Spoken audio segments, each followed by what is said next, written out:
I'm reading in 1 Corinthians today, and Paul's letter, there's this section where it talks about the wisdom from the Spirit of God, and that there's a wisdom that we receive as believers that is a spiritual discernment that seems foolish to the world and makes what the world is doing seem foolish to us. And he quotes Isaiah, however, as it is written, no eye has seen, no ear has heard, no mind has conceived what God has prepared for those who love him. But God has revealed it to us by his Spirit, meaning we have now seen and we have now heard, and we can conceive and actually understand what God has prepared for us because we love him. And when we love him, this is when our mind is opened up to all things of his kingdom. When we love him, we become that new creation. We receive the mind of Christ, and now we understand the wisdom of God in all things, morality, plans, what he's done for us, what he's doing, all these things we're able to understand and conceive everything that he's prepared for us. In verse 14, it says, the man without the Spirit does not accept these things that come from the Spirit of God, for they are foolishness to him, and he cannot understand them because they are spiritually discerned. So it just stuck out to me today that there's a lot of things in this world that they don't understand when us Christians talk about it. They don't understand our moral compass. They don't understand our priorities. They don't understand how we can be selfless and love someone more than we love ourselves. They only see it as foolishness because the world really seeks to please themselves. And we see that with all the things that's going on in the world today when it comes to morality and what's seen as right and wrong or good and evil. The world sees Christians as the evil destruction that they don't want any part of, but they see that their own destruction in themselves and selfishness is actually what's right. So there's this clash, right? And we see what they're doing is wrong.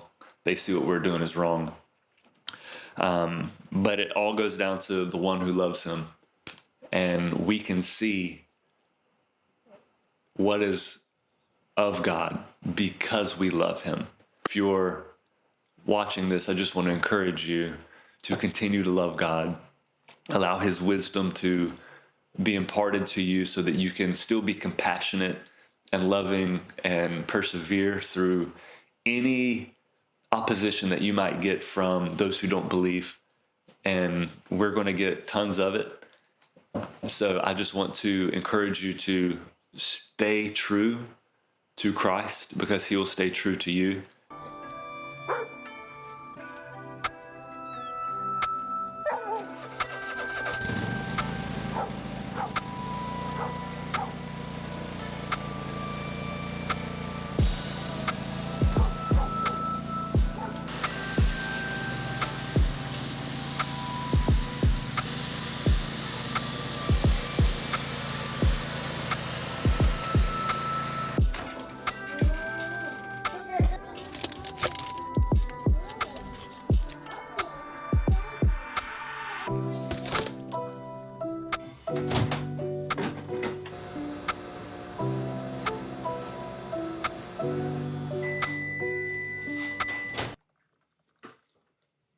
How many of you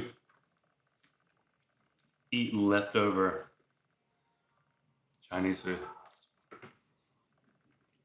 I used to be really against it, but something happened to me. And I don't know what it was, but now all of a sudden, I feel like Chinese food is better the day after. Also, I am going to start a podcast on this channel. This is going to be me, some friends, hanging out, talking about all kinds of stuff, but with a Christian perspective.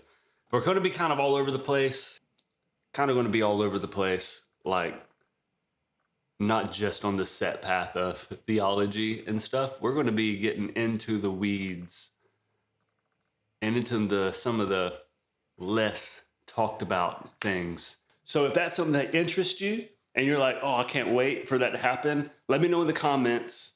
That way I can let you guys know when the first episode comes out. I'm hoping by the end of March, early April. And I promise, guys, I'm going to be a lot more active than I have been. I've only been posting like once every 6 months. So I'm going to be a lot more active, and you'll see a lot more of me. So stay tuned.